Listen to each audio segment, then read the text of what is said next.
Assalamualaikum warahmatullahi wabarakatuh. Alhamdulillahilladzi aujaba alaina biihsan wa ikramil alami wa harrami alaina bil quwwati fi dinil Islam. Assalatu wassalamu ala sayyidina Muhammadin khairil anam wa ala alihi wa sahbihi sabiqina bil iman. Amma ba'du. Dewan Hakim yang kami muliakan, hadirin sebangsa dan setanah air yang kami banggakan.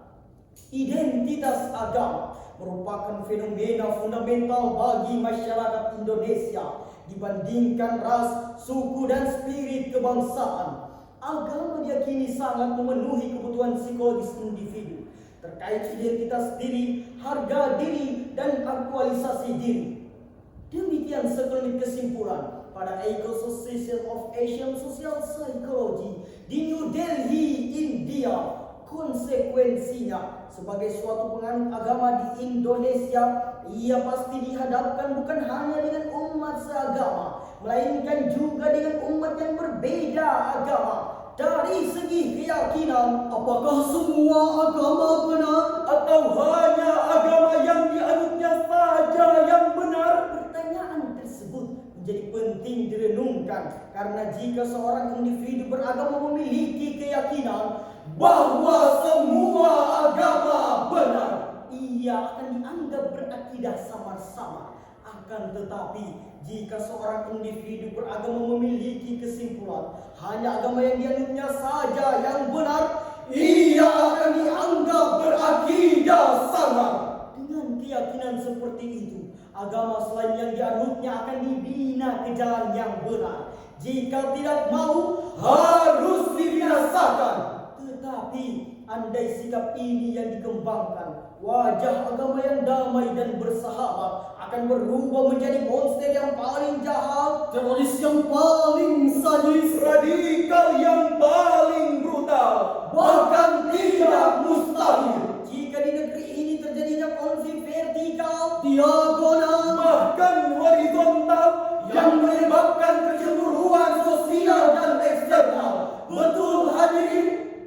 lalu bagaimana upaya pengantisipasi agar identitas, ajaran dan perilaku umat beragama tidak menjadi perpecahan di tengah-tengah kebinekaan di negeri tercinta ini?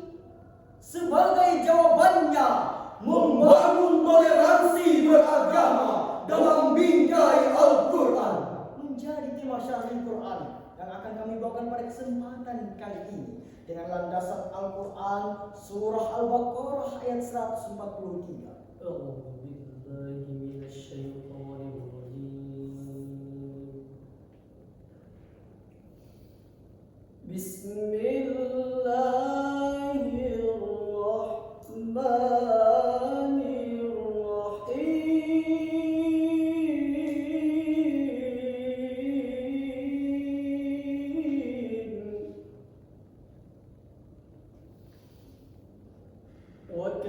وكذلك جعلناكم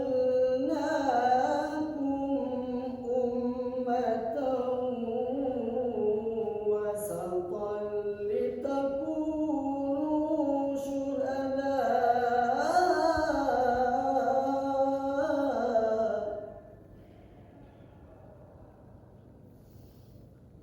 لتكونوا شهداء على الناس ويكون الرسول عليكم شهيدا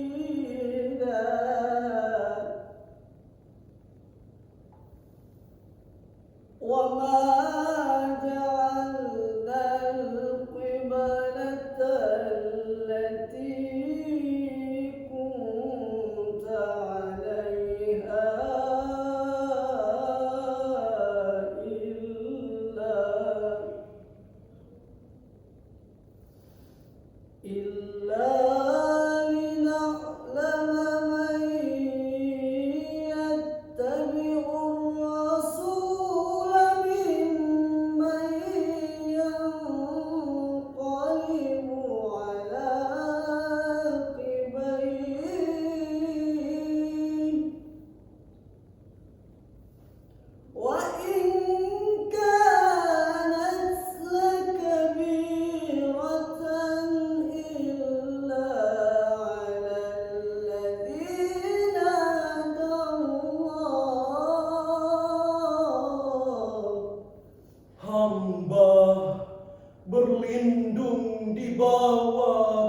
kekuasaan-Mu ya Allah, dari usikan syaitan yang terkutuk, dengan menyebut nama-Mu ya Allah, yang Maha Pengasih lagi Maha Penyayang.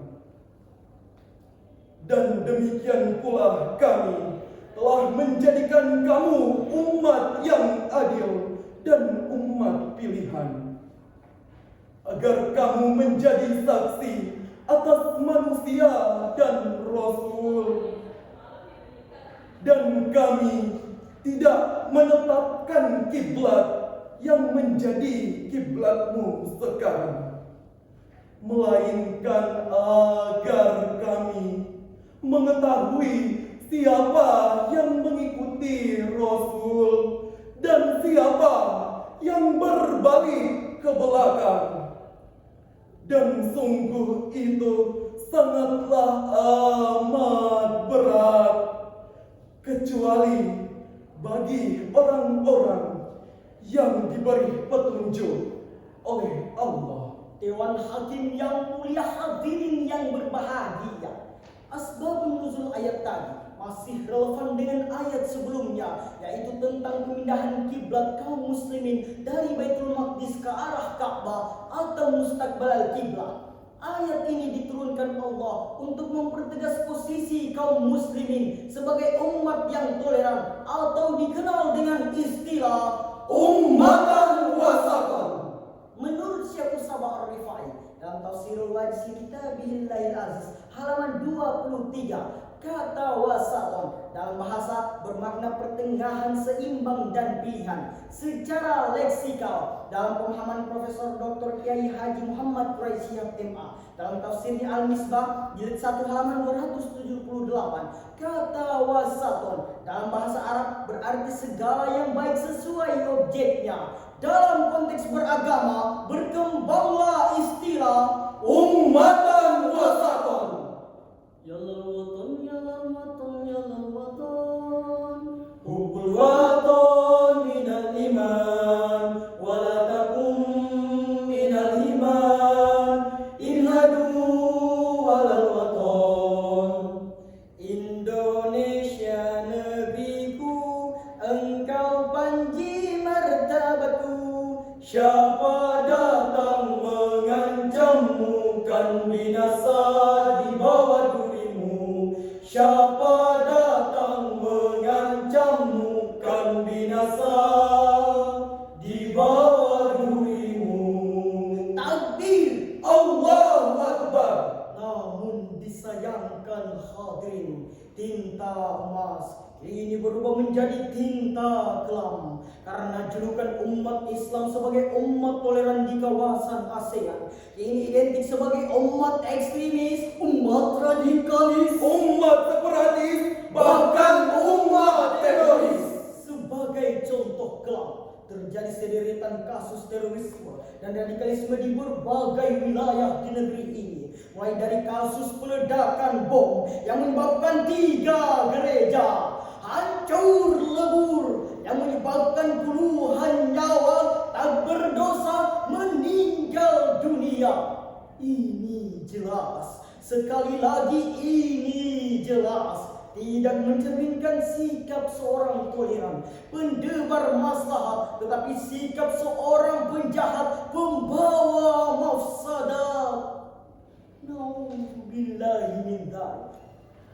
Pemahaman ini hadirin dalam istilah agama disebut gulu, yaitu sikap berlebihan dalam beragama sehingga melampaui batas-batasnya.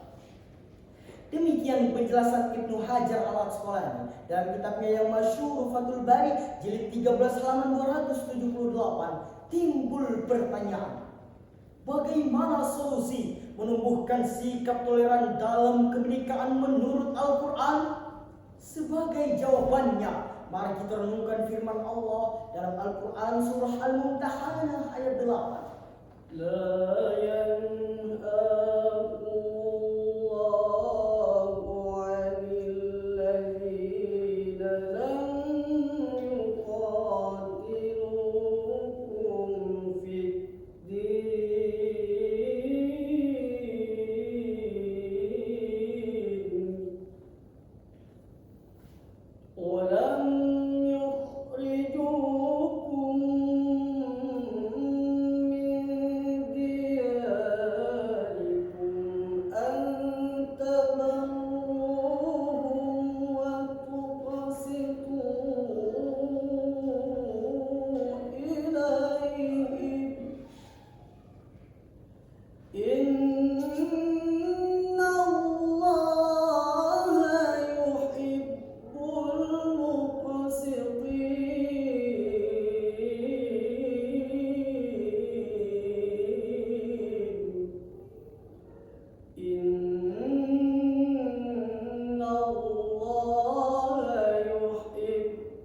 berlaku adil terhadap orang-orang yang tidak memerangimu karena agama dan tidak mengusir kamu dari negerimu. Sesungguhnya Allah mencintai orang-orang yang berlaku adil. Maha benar Allah nan Maha Agung atas segala firman-Nya. Dewan Hakim yang mulia, hadirin yang berbahagia. Firman Allah pada ayat tadi merupakan landasan metode sikap toleran dalam beragama. Secara tekstual, ayat tersebut diturunkan Allah berkenaan dengan kisah Al-Asma, putri Abu Bakar As-Siddiq yang didatangi ibunya Sayyidatina Fatimah yang saat itu belum memeluk ajaran Islam. Al-Asma pun bertanya kepada baginda Rasul, "Ya Rasul, bolehkah hamba berbuat baik dan menerima pemberian bunda Fatimah yang tidak seagama?" Rasulullah SAW menjawab, "Boleh wahai Al-Asma binti Abu Bakar." Sikap Rasulullah ini dibenarkan Allah Subhanahu wa taala dengan diturunkannya Quran surah Al-Mumtahanah ayat 8 yang diriwayatkan oleh Imam Ahmad dan Imam Al-Hakim yang bersumber dari Abdullah bin Zubair. Dengan demikian, dalam konteks kebangsaan dengan berbagai kebinekaan yang ada, termasuk beda agama, dalam toleransi beragama tidak dibenarkan menutup ruang hanya karena beda rumah ibadah. Dari syariat di atas dapat kita ambil kesimpulan bahwa Indonesia memiliki kebinekaan yang sangat tinggi, beraneka suku, berlainan bahasa, bahkan berbeda agama. Jika saling berkomunikasi dan bertoleransi sebagai implementasi toleransi dalam beragama, segala perbedaan yang ada bisa menjadi modal utama dalam membangun bangsa. Sebelum kami akhiri syarat ini, kami akan melantunkan sebuah pantun. Jalan-jalan ke Pulau Sumatera, Jangan lupa cicip tempoyaknya Indonesia sungguh sangatlah indah dengan merawat kerukunan umat beragama guna mempersatukan bangsa. Wassalamualaikum warahmatullahi